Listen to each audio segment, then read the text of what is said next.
Deliver, I promised. She promised she'd be here, so I won't worry about it. Miss Lucía is in the building.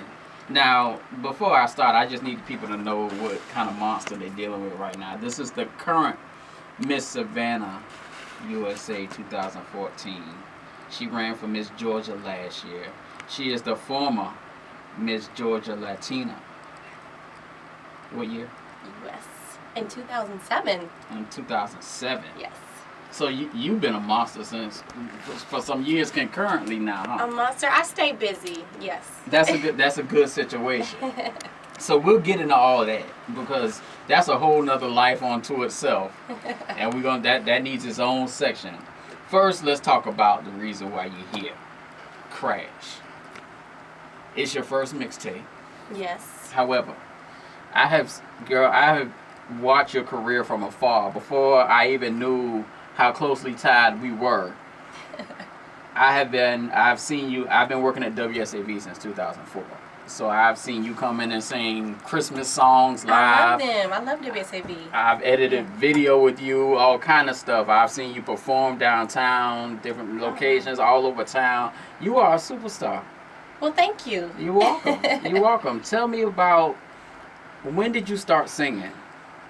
I started singing. First of all, what's up, y'all? It's Miss Lucía. I'm so happy to be here. I started singing in church. My dad was the pastor of a Baptist church, Abyssinia Baptist Church, and he basically threw me on stage every Sunday and embarrassed me time after time, and that's what helped me break out of my shell and not be shy and get there in front of the public and sing. So we started in church. How do you go from church to the studio and ultimately transform into what you do now? Like, when did, like, you, because I mean, you're not just singing, you're writing for other artists. When did you start writing your own lyrics and really getting involved in your music? I started writing my own lyrics when I was young. I actually just pulled out lyrics from when I was like 10 years old the other day, it was really funny to watch, to read. I've always been writing, whether it be poetry or just freestyle writing. It's taken a while to really own the craft of songwriting and produce an entire song from the beginning to the end, to the lyrics, to the harmonies, to the progressions, to all the parts that make up a song. So that's been a process. I've always been singing. I've sung other people's songs, and eventually I came to sing my own songs and have my own voice. And it's taken a long time. It's taken years, I would say. Well, it's ultimately paid off. So you write, you create music, you got all these things. What made you sit down and say, hey, I think I'm going to do a mixtape? What made me sit down and do a mixtape, I would say, would be Charles Math Singleton, who is in the building tonight. I met with him, and I wanted to do a project, and we hit it off. We did this mixtape in 3 weeks. We worked hard, night and day, no sleep, and we thugged it out and got it done. And it was purely inspired by the moment, and just by my life and my experiences before that mixtape leading up to this Crash mixtape. Shout out to Matt. Yes. Yes.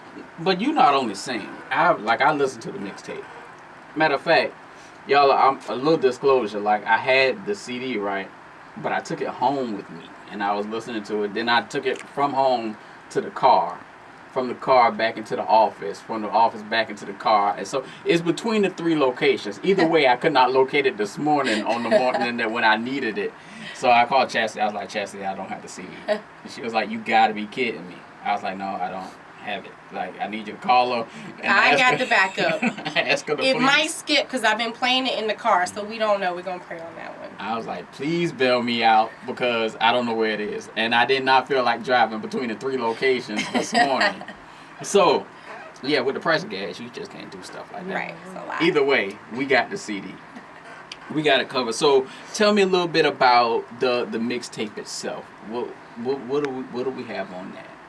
The mixtape itself, we have classic hip-hop and R&B beats that we've used. We've got a couple original songs that me and Math did together.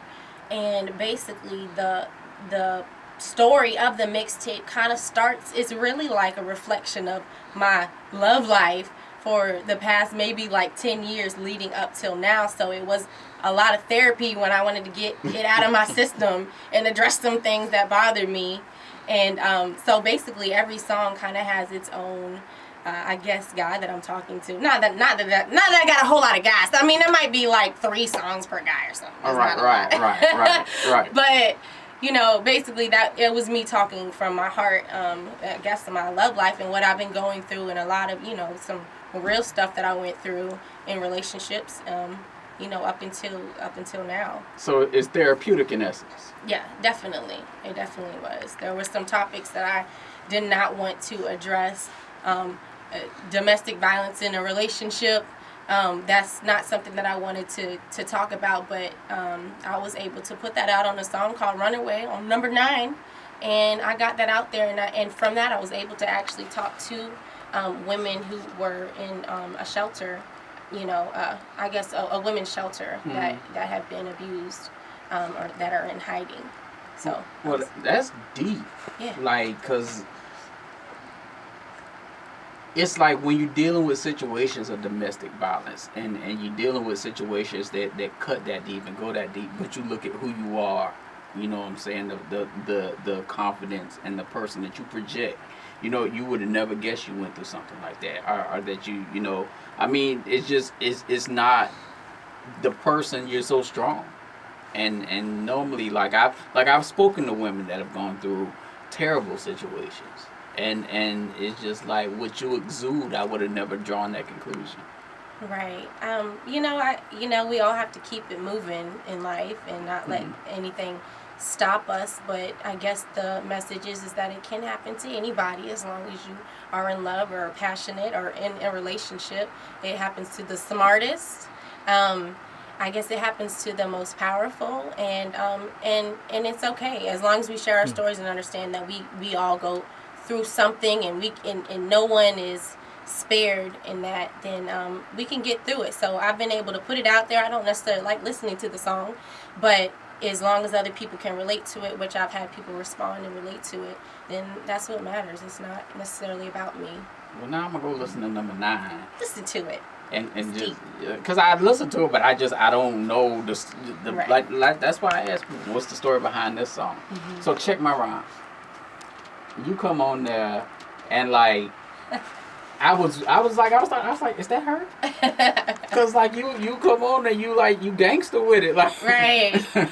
I had a lot of fun with this mixtape. I think my co-producer on the project kind of just sent me some beats to see what I could do with it, so I just started rapping, and that's what happened. So is this your first time rapping? Because you were spitting. I rap in my live shows. I rap maybe like some Lauryn Hill songs, some cover songs, which I'm a big fan of. But in terms of the song and writing it, yeah, pretty much, yeah. Girl. So I don't try to limit myself to anything. I'm open to all areas of creativity. Y'all, I'm telling you, if they start selling Miss Lucía stock, buy it early. Because once it catch on, man, it's going to the roof. We are going to play Check My Rhyme now so y'all know what I'm talking about. Miss Lucía, Right. I'm going to let you throw to your song. Go ahead.